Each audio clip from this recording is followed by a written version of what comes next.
First, we have to kill the black tax culture. If you are a beneficiary of black tax, ndiyacela mntasekhaya khazimisele. Ndiyacela, I know it is really tough being black in South Africa. There are so many systemic issues that work against you.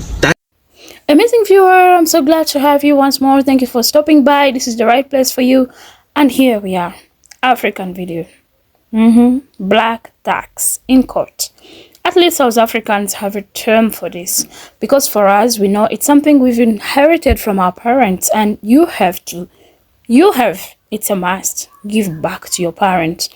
It's your duty as a child, especially firstborn children are the ones who carry a lot when it comes to how to take care of parents in Africa. Let me let you enjoy the rest of the video and listen to different opinions that people have. Remember to share, like, subscribe to the channel, and also comment. First, we have to kill the black tax culture. We give birth to children. Let us not expect those children to work for us. Let them be independent. I always tell my son, whatever you do it for yourself. I don't want your money. I've interrupted this video at this particular point because it's so unlike Africans. And hearing this from a parent, it's so rare. Because parents, when they take you to school, they really know it's you to give back and take care of them. Which is not something bad in my opinion. I don't know what you think about it. But sometimes people get to carry the entire family on their shoulders. So let me let you enjoy the rest of the video. And don't forget to leave your thoughts. We're here having grown-up conversations, especially to Abu Budibetu by the 80s. Guys, you know, you like to make women look like they're irrational. And I'm going to talk about this issue of black tax. Black tax has a time period. And this is your parents. That's very understandable. But when it comes to your siblings, the cousins that you are helping with their babies and so forth, there's a time period. If we are hamba uti wena uyoshada umuntu and you are going to start a home together, your efforts at some point must be towards building that home. Uzay build a kanjani home if money keeps on leaking to family members? My first 9 to 5, I was told to bring that money as is by your Tandazel. And then from that money, I got my transport money. Yes. Yeah. Yes. And then got the rest that I say Tandazel. That's funny. I don't want your money. I'm taking you to school. Next year, you're going to varsity. After varsity, you're going to have a home loan, a car loan. That's yours. If you're going to work for your mother, your uncles, because they are poor, it's for you. If you suffer, you can't drive a Ferrari because you are oppressed. You need to satisfy everyone in the family. Don't say I didn't teach you. You must be selfish. Yeah, it's every man for himself and God for us all. Dropping something from this point, there are parents who also get support from their children, but when the children are jobless, they shift their attention to another child who has a job. So, yeah. But the culture of looking at children as an investment is exactly the same. Yeah. In South Africa, it's called black tax. Black tax, right? You grow them up, you pay for everything. When you're older, they look after you. Yes. And that's how you look. And it's like a social contract, unsaid. It's designed to just supposed to be like, you cannot question it. Yeah, and the reason it makes sense, to be honest, because the idea is when you're young and strong, you invest in your children. When your children grow and you're frail and old, they look after you. Especially by that one uncle. Children are not a retirement plan. Let's talk about black tax. So I know this phenomenon, for some of us who are privileged might not know it, but for some of us, most of us actually, are going through it. So a definition for you. Black tax is the money that is expected from us by our families. It is embedded, it is expected with no excuses. So now in my peer group today, you'll find that a lot of young people today are pushing at entry-level positions. They are very innovative at startups. Some people have experienced depression because of black tax. Yes, I know a friend who has been severely depressed and has collapsed at work because of it. When you think that you are working so hard, but you're...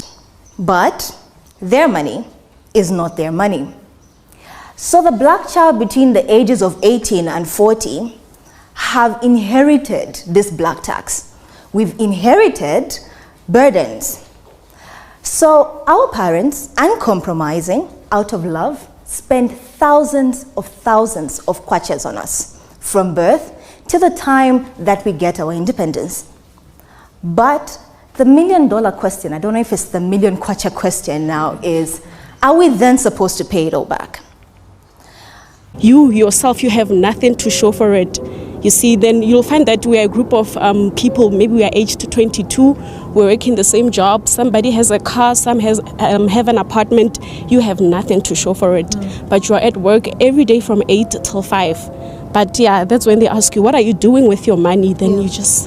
So there's a video circulating by a young lady, and she's talking about how most of us are no longer going to be sending money back home, and she's basically saying how we're speaking from a point of privilege and how we are losing our sense of community by doing so, in addition to some other points. She turned her stitches off, but I want to share my perspective. The reason why most of us are not going to be sending money back home the way our parents were doing is because the way our parents were doing it was not sustainable. It's not wrong to have a need, but it is not practical to rely on somebody to fund your life. Now, I'll always say this, when it comes to education and like medical needs, I am more than willing to, finance a family member if my finances can accommodate it. When it comes to health and education, I can do it. Particularly education. Why? Because if I'm investing in somebody's education, I know that at a point they will be able to, support themselves and get a job. So the end goal is gonna help their own financial freedom. They're not gonna remain dependent on me for the rest of their life. But what is happening, and as we've seen from our parents, is that they keep sending money back home to people who are just waiting for our parents' money to be able to live life. That is just not appropriate. And let's think about it even critically. If you were to calculate the money that African parents have been sending back home versus the amount of money they're putting in their own children's education fund to go to college, yeah, crickets. There are certain things that just don't make sense. And I think that this generation of Africans, we're learning, or even immigrants, we're learning how to have boundaries. You cannot give somebody else life at the expense of your own. It's just not going to work. Basically, don't give a man a fish, teach him how to fish so he can be independent. And I think that's what the scary part is. The people receiving money back home are not interested in becoming financially independent. They are more excited at the prospect of having somebody fund their lifestyle. That is not healthy. And I think that us saying no is completely in our right, because again, you are having African parents sending thousands of dollars back home to family members, yet their own kids they don't even have a college fund for. Talk to any financial advisor and they're going to tell you that you don't have wisdom. You are financially illiterate by doing so.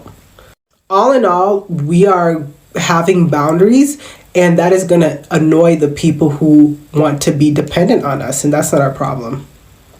Once you get married, does the black tax stop? So, people of our color, we've got responsibilities back home. Yes. You need to send money back home every single month.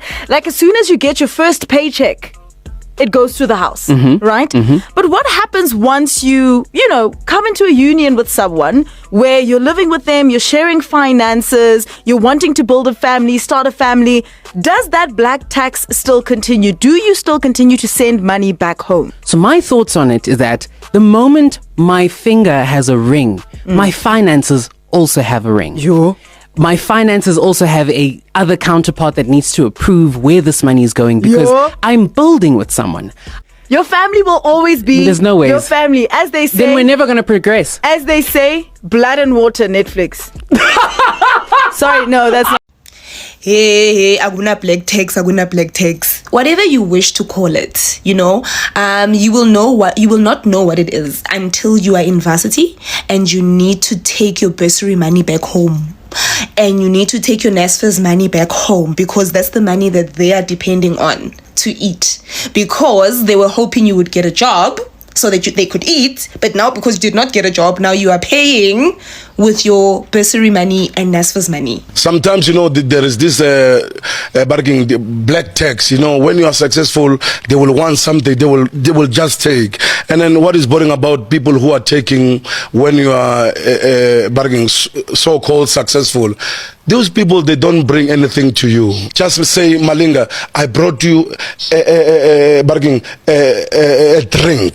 Do you understand? 20 rand drink. And then I will feel so nice. I will feel that I'm belonging. Like, it's not like maybe, I won't feel like a sponsor, because now I'm feeling like a sponsor who doesn't get anything from where he's sponsoring. Let's say when he borrows you a car, you are in an accident, or maybe you are drunk, whatever, the car is messed up, and you know that Malinga will fix it. And that is a boring part. That's a very dangerous black tax that people are getting, also myself. Are you sure black tax? Can Malinga say no, though?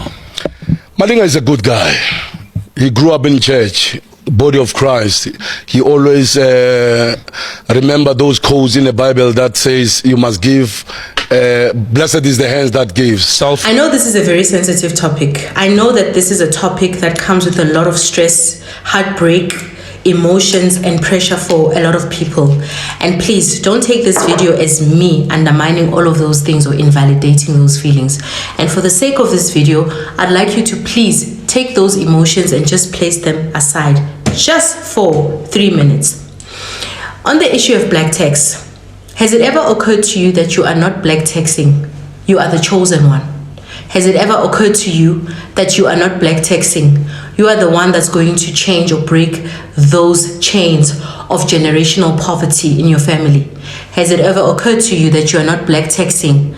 You are the one that is going to bring an end to the cycle of joblessness in your family. Has it ever occurred to you that you are not black taxing? You are the one that is going to be the first person to buy pizza for your family. Has it ever occurred to you that you are not black taxing? You are the one that is going to be the first in the family to actually take the whole family to a trip to the sea in Durban or Cape Town. I know black tax is a thing, and I know it's painful at times, especially when you're dealing with people that are not grateful or that don't see your vision. But for those that have families or are part of a family where you can see that the vision is bought by other people and the vision is coming to life, you need to realize that you're not black taxing. You are the Moses of the family. You are the chosen one of the family. You are the one, the chosen one. And I don't know how chosen ones get to be chosen, but you are the chosen one. And each and every family has a potential chosen one. Sometimes a chosen one can choose themselves because there are people that will step up. If you are that one, amazing. So in as much as I can appreciate, respect, and acknowledge the whole notion of black tax, but I also would like us to have a different perspective and understand that what God used to do in the Bible, choose people to solve problems for nations or generations, he still does it today. He still does it today. And it could be you. I don't have a lot to say, but sometimes it's just good to have different perspectives. I keep doing this because I want this glare to go away. It's good to have different perspectives. So maybe sit and think, is it black tax or am I the chosen one?